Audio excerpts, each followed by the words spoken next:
الفرنسيين لو تسالهم هل لو كان عندهم اختيار لان يواجهوا منتخب ما يختارون المنتخب المغربي في المواجهه هاي، مستحيل يختارون صحيح. المنتخب المغربي في المواجهه. انا اقول لك حتى يهابون المنتخب ويخافون من المنتخب المغربي.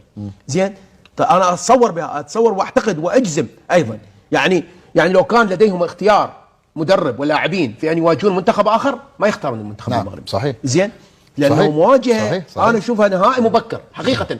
على انا يعني من اقول ما ابالغ على اللي ما شفناه وين الى من البطوله في دوري المجموعات الى الان، حتى في التقييم الفني حتى في دوري الافضل متقاربين وافضل. المغرب وفرنسا نعم، بنسبة بسيطة يمكن تروح للمنتخب الفرنسي، لكن في تقارب في المستوى. نعم. تقارب كبير. وبعدين هذا الوصول لهذه المرحلة هاي يثبت لك ان المنتخب المغربي ليس بجديد او ما في مفاجأة. لا، نعم، صحيح. وصوله طبيعي.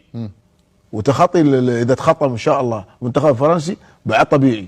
نعم. فتتكلم عن نسخة سابقة قدم نفسه بشكل كبير، فاليوم وصوله لهذه المرحلة مو مجرد صدفة، لا، بعمل وشغل كبير متعوب عليه وصوله لليوم. وايضا ابراز الشخصية المغربية في ارضية الملعب يثبت العالم انه هو في الاتجاه الصحيح.